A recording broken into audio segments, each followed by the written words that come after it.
we can say now banditry is an industry in Zamfara State. Last month, we arrested a member of the State House of Assembly in banditry here in Zamfara State. We arrested a district head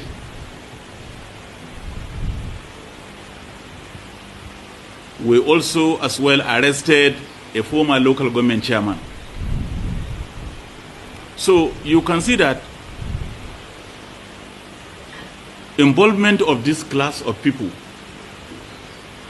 in banditry is more making the situation to become more and more complex. This is Thursday evening, the 9th of April 2026. Good evening, everyone. Leave Nigeria now. You know, this statement from the United States of America is not a common statement. I have gone back to the history, to the records, in occasions where the American government will tell her citizens to leave a country. Before they make that statement, that is not to say that the country is just a country of a particular concern. The American people in so many countries that of particular concern. So, what is the reason why the American government is telling their people to leave Nigeria now?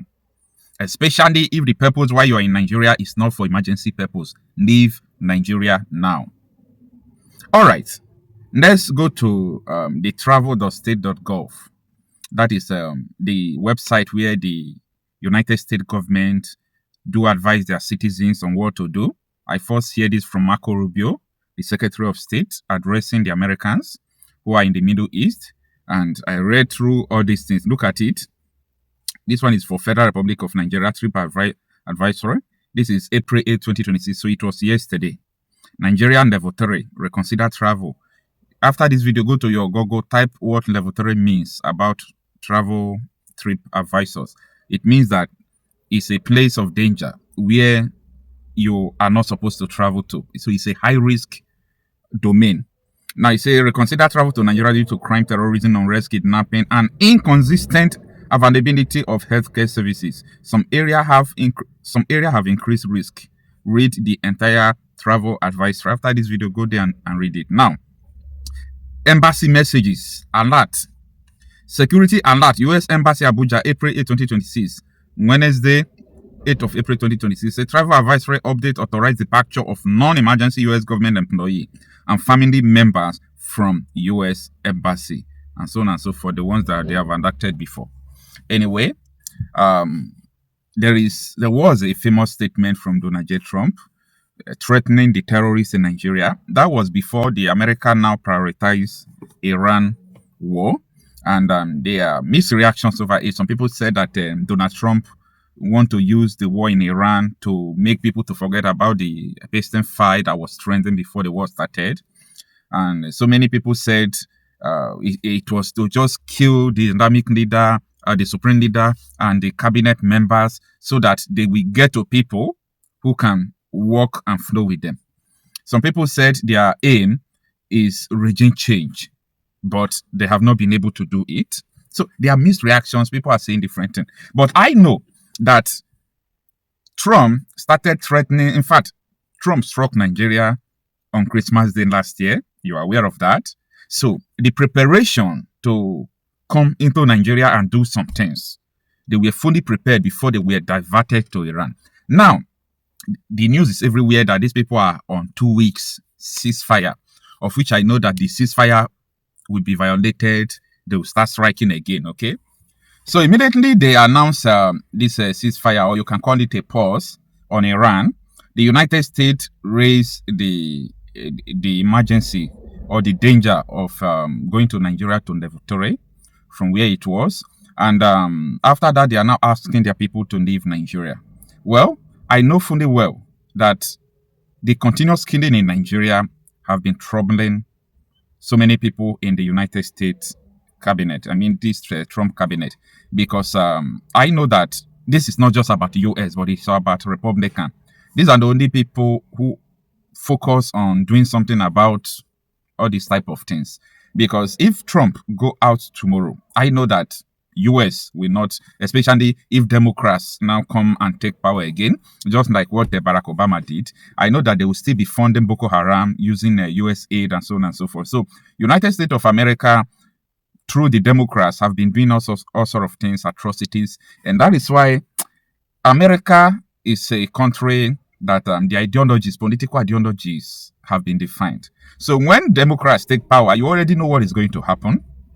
But when Republicans take power, you can also predict what is going to happen. You get it? So if Democrats just take power, you know that they will allow immigrants into the country, immigration, they will open border, they will start sponsoring Boko Haram through US aid and so many things. The same America. But when the Republican comes in, they will start fighting the same terrorists that their counterpart brought in. So this is funny, but it's dangerous. Yeah, it's very, very dangerous. So this thing that is going on, I don't know, but I feel that maybe the United States of America want to do a military intervention in Nigeria.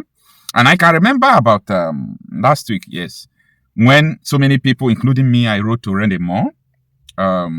This man, Mike Arnold, was criticizing Randy Moore, telling him that the killing is increasing every day. Is this the kind of collaboration you want to collaborate with the Nigerian government?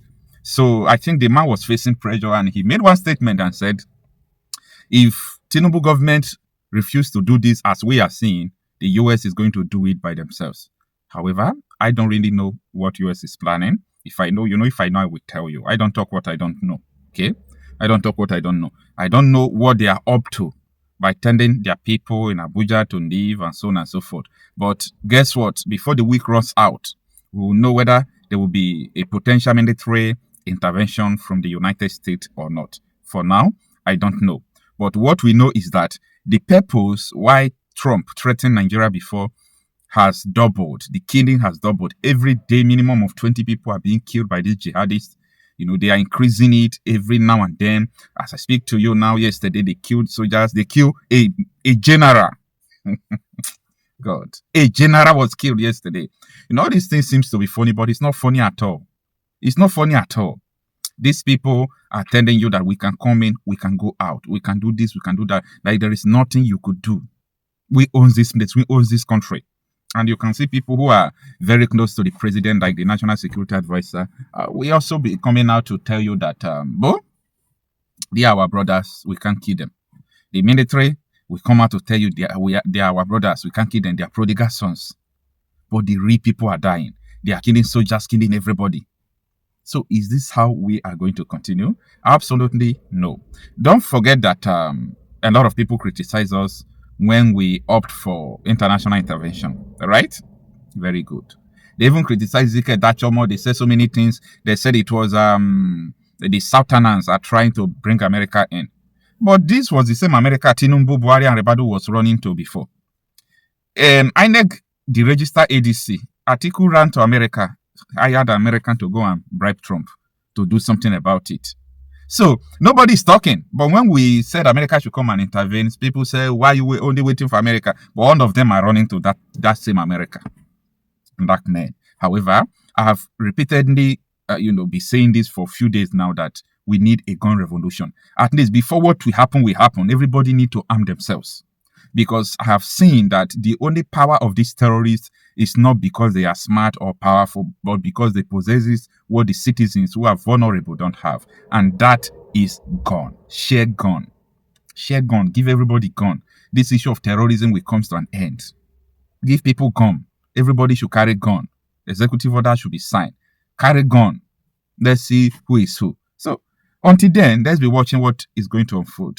I've served the military intelligence for the past 35 years.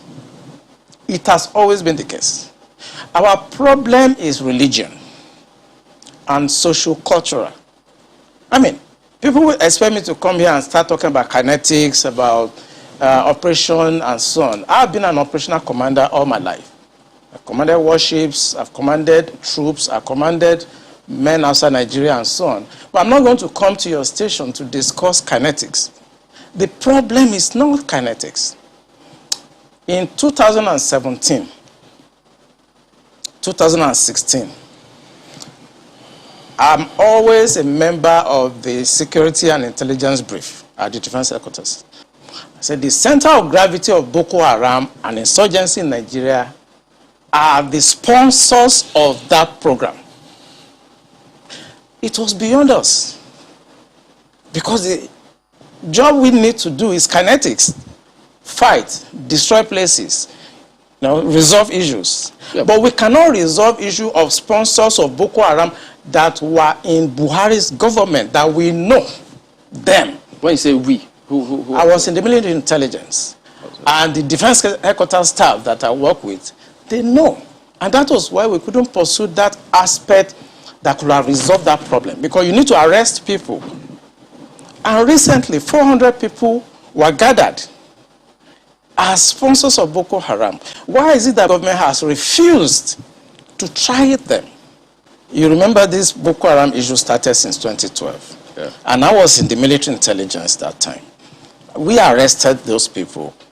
It is my organization that actually conducts interrogation and interview. And they mention names. I mean, I can't come on the air and start mentioning names of people that are presently in government now that I know. Presently in government. Presently in government. That the boys that we arrested mentioned. Some of them are governors now. Some of them are in the Senate. Some of them are in Aso Rock. Why should a government try to cause this kind of embarrassment and insecurity to the sense of what happened yesterday? And the solution I gave them in 2017, because when I identified the center of gravity for General Lonshokin, and they couldn't pursue it, because some of them were ministers. And what I'm saying now, the Department of State Services are listening to me. They know them. Yeah, Commodore. So the solution I gave them was that if we can't pursue the policy strategic level, because the people that we need to talk to are also, going to be difficult to deal with. I said what they should do now is to conduct two things. We should buy blimps. The blimps are not UAVs. They are not drones. Blimps are equipment that can fly up to 10,000 feet, 30,000 feet, static if you want, mobile if you want, and they carry a lot of payload. We saw them in Afghanistan. We saw them in Kenya. This will be something that can give us real-time intelligence, and we can know where these bandits or terrorists, where they emanate from, when they finish operations that they've done, where they go back to. Okay. Well, they did not buy this equipment up to. This government does not want to resolve this problem. They are escalating it because of tribal and religious sentiments. So when you say this government does not want to resolve it, don't forget the same government has purchased. In fact, they're going to induct the Super Tucano jet because of, the insecurity situation. They have, the president has had to change guards, as it were, as a result of people's clamor. I imagine if that was not in the thinking, why would you go that length to make some of the, some of the pronouncements, the meetings that have happened, the purchase, the change of guard and the rest? Why would they do all that if they don't want to sort this? Because that is not the solution. What you just mentioned is not the solution. When you have a problem at policy level, strategic level, operational level, when you have a problem, what you need to do is to identify the center of gravity of that problem and attack it. That's what you do.